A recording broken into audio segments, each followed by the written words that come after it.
Bonsoir à tous, ravi de vous retrouver sur Maritima TV. J'espère que vous profitez bien de cette deuxième semaine de vacances scolaires. Place tout de suite au journal de la rédaction avec à la une, cap sur Ponto à Martigues. On n'imaginait pas qu'elle disparaîtrait un jour du paysage. Depuis quelques jours, c'est le cas. Il s'agit bien sûr des célèbres cheminées. Lors de notre dernière visite, souvenez-vous, il ne restait plus qu'un socle conique bleu d'une quarantaine de mètres de hauteur. Notre reporter Michel Montagne est retourné ce matin même sur le site pour constater de visu leur absence définitive. Et sur place, il a rencontré un couple de riverains résidant à quelques encablures de la centrale. Et vous allez l'entendre, leurs réactions sont très contrastées. Les demoiselles de Ponto, comme ont surnommé les 4 géantes de 140 mètres, Jean-François Belligot les connaissait depuis sa naissance, soit 70 ans de coexistence. Ses parents ont même milité contre la création de la centrale au début des années 70. De la terrasse de sa maison face à la mer, il avait une vue imprenable sur les cheminées et pourtant... Moi, personnellement, je suis content de ne plus voir ces cheminées, d'avoir une centrale au gaz qui pollue moins que le fioul. Il y en a d'autres qui diront que ça servait de repère pour les bateaux. Avec aujourd'hui l'électronique qu'on a, on n'a pas besoin de cheminées, on en a assez dans la région. Mais ces cheminées, elles ne fonctionnaient plus, donc c'était juste de l'esthétique. Ça vous aurait pas fait plaisir de les voir, mais sans faire de pollution, juste comme déco? Mais en déco de quoi? Moi, la déco, c'est pas une décoration. Ça, on dit le patrimoine industriel, on n'en a pas assez. On en a bien de trop. Ça ne servait plus, on tombe. Et on n'en parlait plus. Sans pitié, le Jean-François. En revanche, son épouse Philomène se montre quant à elle bien plus nostalgique. Je trouve que ça fait partie de notre patrimoine industriel. Je vois ça comme... avant, il y avait des châteaux forts. Maintenant, on a ce paysage. J'ai vu des spectacles de danse dans les 2 premiers blocs. C'était magnifique. Et les cheminées, quand mon mari partait pêcher, j'étais bien contente de me dire, quand il y a du brouillard, il voit le sommet des centrales. Je les trouvais majestueuses. Et selon comme vous les regardiez, on n'en voyait qu'une. On les avait placées d'une façon qui était vraiment architecturalement, on dit, intéressante. En tout cas, comme des stars multiphotographiées et filmées, elles ne sombreront jamais dans l'oubli. On poursuit ce journal sur la partie logement avec la loi anti-Airbnb qui entre en vigueur à Marseille. C'est sans surprise, depuis plusieurs mois. Vous le savez, la ville affichait son intention de lutter contre ces locations courte durée. Elles sont désormais limitées à 90 jours par an, durée maximum pendant laquelle les résidences principales peuvent être louées à des touristes contre 120 jours aujourd'hui. Dans un communiqué, Airbnb dit regretter la dimension purement politique de la décision de la ville de Marseille. À la page justice, le verdict est tombé pour Stéphane Plaza. L'agent immobilier vedette d'M6 a été condamné aujourd'hui à 12 mois de prison avec sursis pour violence conjugale par le tribunal de Paris.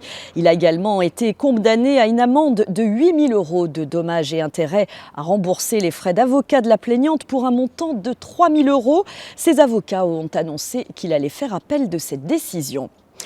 Alors que la période de chasse touche à sa fin, le sujet continue de faire parler. 8 Français sur 10 seraient pour une interdiction de la chasse pendant la période de vacances scolaires. C'est ce que révèle un sondage réalisé par la Fondation 30 millions d'amis et l'IFOP Opinion. Une étude qui remet le sujet de la cohabitation entre promeneurs et chasseurs sur la table. Un reportage signé Flavio Noriga. Dans la vétuste maison de la Société communale de chasse d'Istres, Michel Ribes, le président, nous liste les territoires où ils peuvent chasser. Nous, on chasse, on a un morceau de croc du côté de Bayonne, là. Voilà, puis après, on a toutes les collines autour de l'étang de l'Olivier, là. Lui et sa société font tout pour pouvoir concilier la chasse avec la promenade. Lors de leur période, lui et ses compères peuvent chasser uniquement le jeudi, samedi, dimanche et les jours fériés. Une nouvelle restriction serait injuste pour lui.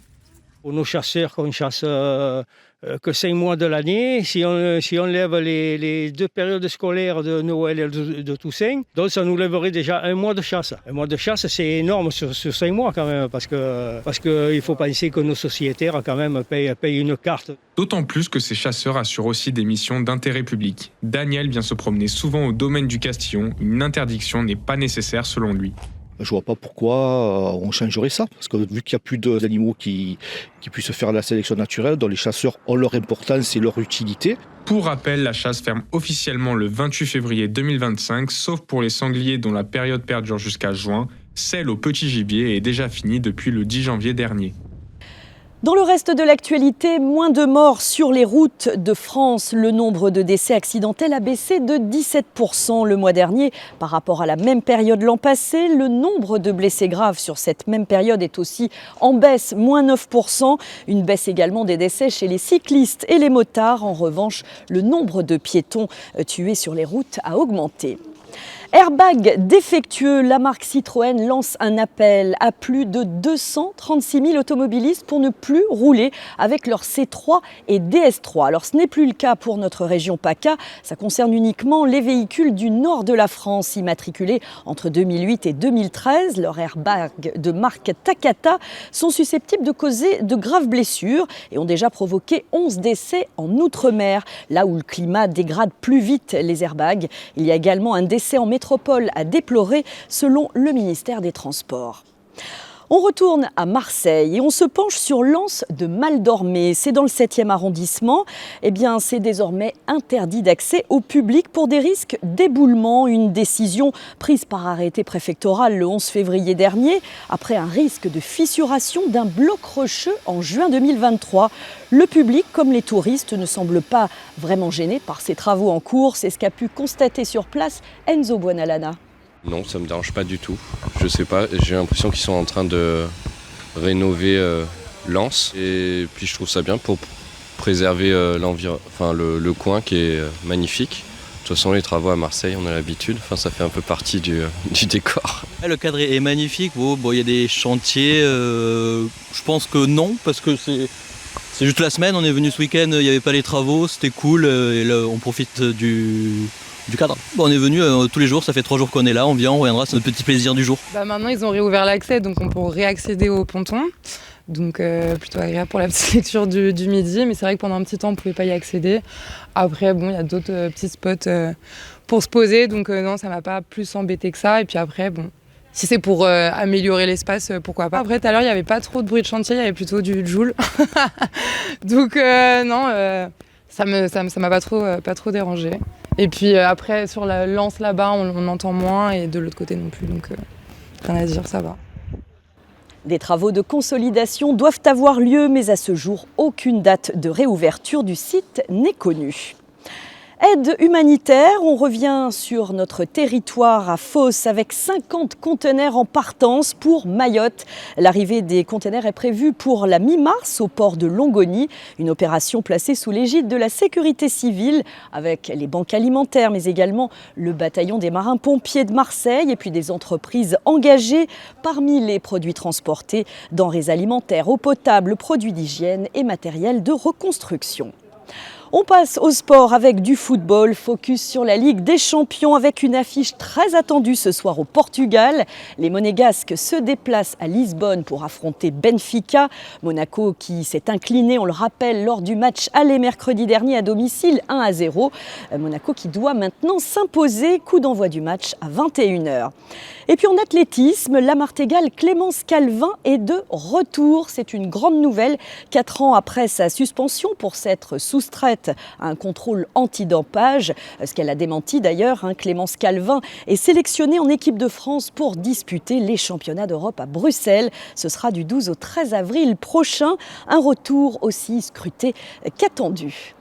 Allez, on passe à un bon plan culturel à partager pour ces vacances scolaires dans les Alpilles. Quoi de mieux que d'allier la visite touristique d'un village pittoresque chargé d'histoire à celle d'une expo picturale immersive comme au Beau-de-Provence avec les Carrières des Lumières où les œuvres du peintre Claude Monet, cette fois créateur de l'impressionnisme, sont projetées à 360 degrés sur les immenses parois calcaires de ce souterrain monumental. Je vous propose d'écouter les réactions des premiers visiteurs au micro de Rémi Repenti. C'était super. C'était beau, c'était magnifique. On a passé un agréable moment, c'était génial. C'est magique et puis la mise en ambiance avec la musique, le fait d'être vraiment immergé et de vivre en fait à travers ces toiles et dans ces toiles, c'est juste fantastique. Ouais. Les musiques, le côté immersif, on s'est régalé. C'est une expérience extrêmement intéressante à vivre qui permet peut-être à certains qui ne connaissent pas le musée d'Orsay de tremplin, de mise en route pour justement découvrir le musée. Franchement, j'ai trouvé ça incroyable, c'était vraiment super joli. Moi, je suis une grande fan de Monet, donc pour tous les fans d'artistes qui veulent voir des choses un petit peu plus différentes que des musées habituels, c'est vraiment une super expérience. Avec la musique, c'est très émouvant. De belles fleurs, de beaux voiliers, de beaux paysages, de belles couleurs. Génial! Ça faisait des années que je rêvais de venir voir les carrières de lumière. Je les ai enfin vues, mais j'ai pas vu mon tableau préféré de Monet. Ah, c'était lequel? C'est de la petite fille dans les coquelicots. C'était très chouette à regarder et franchement, c'était très beau. Surtout le fait qu'ils arrivent à mettre les tableaux en mouvement. C'est très agréable, très intéressant à voir. Et notez que les Carrières des Lumières proposent une autre expo, celle des œuvres du douanier Rousseau. Alors là, c'est le pionnier de l'art naïf, diffusé en boucle avec celle de Monet. C'est à découvrir tout au long de l'année. Allez-y en famille, ça vaut vraiment le détour. Une performance circassienne sur la scène nationale de Martigues cette fois. Révolte ou tentative de l'échec, c'est le 3e volet d'une trilogie qui a démarré en 2019 et qui est portée par Johann Humblet, funambule du genre déjanté. Après Résiste et Respire, cette performance plutôt rock'n'roll nous invite à pousser un vrai cri de révolte, un ballet sauvage, sensuel, emmené par 5 circassiennes et musiciennes. Les filles du Renard Pâle, c'est le nom de la compagnie, pour symboliser l'urgence de vivre. 2 représentations ce soir à 20h30 s'il est encore temps, et puis demain à 19h au Théâtre des Salins, durée du spectacle 1 heure. Et là aussi c'est très visuel. Pensez d'ailleurs à l'offre famille, ça vaut le coup à partir d'un adulte et un enfant. On termine par du ciné, J-1 avant la sortie de Mercato, un thriller dédié aux coulisses du foot avec Jamel Debbouze comme on ne l'a jamais vu. Le film a été présenté chez nous récemment par Ses Soins, compte rendu de soirée assuré par Jeff. Les premiers spectateurs qui rentrent en salle, les fans de Jamel Debbouze qui attendent l'acteur, les coulisses de l'avant-première Mercato au cinéma Pathé à Plan de Campagne, avec en prime la présentation, Tristan Seguela, le réalisateur, et le show de Jamel. Petite dédicace à la famille Gawel. Vas-y, petite dédicace à la famille Gawel. Voilà, merci beaucoup Jamel. Il faut que ça sonne comme au Vélodrome ce soir. Bonsoir. Un vrai plaisir d'avoir les salles pleines qui rient, c'est un vrai kiff. Et à chaque fois que tu présentes quoi que ce soit à Marseille, c'est génial. Il y a une ferveur, il y a une envie, il y a la vie à Marseille. C'est particulier, la vérité. Marseille est la plus belle ville du monde. C'était un bon film, c'est Jamel dans un rôle différent. C'est un peu trash quand même au niveau du monde des agents. C'est vrai qu'on ne s'attend pas à Jamel dans ce type de registre et en vérité il a été extraordinaire, il était très crédible, on ne s'attendait vraiment pas à ça. Il est excellent dans la comédie, le plus difficile c'est de faire rire et dans la dramaturgie il a montré son talent aujourd'hui avec ce film. On ne pensait pas que ça pouvait être autant oppressant comme job en fait. On le voit quand même galérer dans son rôle de coach, on se demande comment il va s'en sortir et je trouve quand même qu'on montre un envers du décor qui est quand même assez violent. Et que c'était un peu, pas une mafia, mais qu'il y avait autant de violence dans ce milieu-là finalement.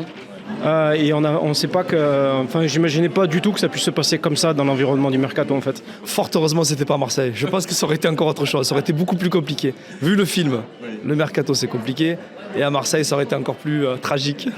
Vous avez sa vie entre vos mains. Pas un match à championnat ni une saison. Sa vie. Et la mienne avec. Mercato en sortie nationale demain à découvrir dans vos salles de la région, au Pathé Plan de Campagne donc, à la Joliette à Marseille ou encore au Palace à Martigues. Et tiens, les 3 recrues du Mercato d'hiver de l'Olympique de Marseille étaient en dédicace aux terrasses du port cet après-midi. La file d'attente, vous le voyez, était aussi importante qu'une inauguration d'un pop store de Joule. Et là, ce sont Ismaël Benasser, Amine Gouiri et Amar Dedic qui ont attiré les foules, environ 200 personnes étaient déjà présentes 1 heure avant le coup d'envoi de l'événement. Reportage dans notre prochaine édition. Et puis, on termine en musique avec Solane. Vous savez, la révélation féminine des victoires de la musique cette année, qui sera en concert à Château-Renard le 28 mars, salle de l'Étoile. Sachez que son concert à l'Olympia affiche complet le 9 avril. Il y a d'ores et déjà une nouvelle date pour 2026. Ce sera le 25 mars au Zénith de Paris, à la Villette. Très belle soirée à tous. On se dit à demain, même heure, même endroit, pour un nouveau journal.